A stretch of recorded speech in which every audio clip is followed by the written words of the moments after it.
Sandalwood ನಟ ಶಿವರಾಜ್ ಕುಮಾರ್ ಅವರು ಶಸ್ತ್ರಚಿಕಿತ್ಸೆ ಬಳಿಕ ಗುಣಮುಖರಾಗಿದ್ದಾರೆ. ಕ್ಯಾನ್ಸರ್ ಗೆದ್ದಿರುವ ಶಿವಣ್ಣ ಅಭಿಮಾನಿಗಳಿಗೆ ಹೊಸ ವರ್ಷದಂದು ದರ್ಶನ ಕೊಟ್ಟಿದ್ದಾರೆ. ಜೊತೆಗೆ ಕ್ಯಾನ್ಸರ್ನಿಂದ ಮುಕ್ತರಾಗಿರುವ ಕುರಿತು ಗುಡ್ ನ್ಯೂಸ್ ಅನ್ನ ಹಂಚಿಕೊಂಡಿದ್ದಾರೆ. ಎಲ್ಲರಿಗೂ ನಮಸ್ಕಾರ, ಹೊಸ ವರ್ಷದ ಶುಭಾಶಯ. ಸ್ವಲ್ಪ ಭಯ ಆಗುತ್ತೆ, ಯಾಕೆ ಮಾತಾಡ್ಬೇಕಾದ್ರೆ ಸ್ವಲ್ಪ ಎಮೋಷನ್ ಆಗ್ಬಿಡ್ತೀನಿ ಅಂತ. ಯಾಕಂದ್ರೆ ಅಮೆರಿಕಾದಿಂದಲೇ ಅಭಿಮಾನಿಗಳಿಗೆ ಸಂದೇಶವೊಂದನ್ನು ಶಿವಣ್ಣ ದಂಪತಿ ರವಾನಿಸಿದ್ದಾರೆ. ಗೀತಾ ಶಿವರಾಜ್ ಕುಮಾರ್ ಮಾತನಾಡಿ, ಎಲ್ಲರಿಗೂ ಹೊಸ ವರ್ಷದ ಶುಭಾಶಯಗಳು. ನೀವೆಲ್ಲರೂ ಮಾಡಿದ ಪ್ರಾರ್ಥನೆಯಿಂದ ಶಿವರಾಜ್ ಕುಮಾರ್ ಅವರು ಎಲ್ಲ ರಿಪೋರ್ಟ್ ನೆಗೆಟಿವ್ ಬಂತು.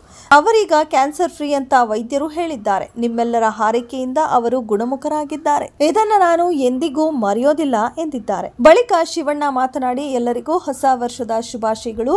ಭಯ ಆಗತ್ತೆ ಮಾತನಾಡಬೇಕಾದ್ರೆ, ಎಲ್ಲಿ ಎಮೋಷನಲ್ ಆಗಿ ಬಿಡ್ತೀನಿ ಅಂತ. ಇಲ್ಲಿಂದ ಹೋಗುವಾಗ ಎಮೋಷನಲ್ ಆಗಿದ್ದೆ, ಭಯ ಅನ್ನೋದು ಇದ್ದೇ ಇರುತ್ತೆ. ಆ ಭಯ ಕಮ್ಮಿ ಮಾಡೋಕೆ ಅಂತಾನೆ ಅಭಿಮಾನಿ ದೇವರುಗಳಿದ್ದಾರೆ. ವೈದ್ಯರು ನನ್ನ ನೋಡಿಕೊಂಡ ರೀತಿಯಿಂದ ಇನ್ನಷ್ಟು ಧೈರ್ಯ ಬಂತು. 45 ಚಿತ್ರದ ಶೂಟಿಂಗ್ ಮಾಡುವಾಗ ಕೀಮೋಥೆರಪಿಯಲ್ಲಿ ಕೆಲಸ ಮಾಡಿದ್ದೀನಿ. ಕ್ಲೈಮ್ಯಾಕ್ಸ್ ಫೈಟ್ ಎಲ್ಲ ಮಾಡಿದ್ದೇನೆ ಎಂದು ನಟ ಹಂಚಿಕೊಂಡರು. ಅಮೆರಿಕಾಗೆ ಚಿಕಿತ್ಸೆಗೆ ಹೊರಡುವ ಡೇಟ್ ಹತ್ರ ಬಂದಾಗ ಸ್ವಲ್ಪ ಟೆನ್ಷನ್ ಜಾಸ್ತಿ ಆಯಿತು.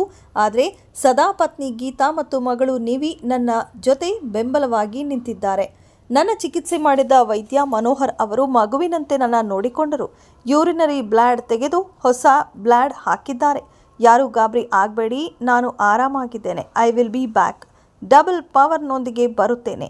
ಎಲ್ಲ ನನ್ನ ಅಭಿಮಾನಿ ದೇವರುಗಳಿಗೂ ಧನ್ಯವಾದಗಳು ಎಂದು ಸದ್ಯ ಶಿವಣ್ಣ ಮಾತನಾಡಿದ್ದಾರೆ.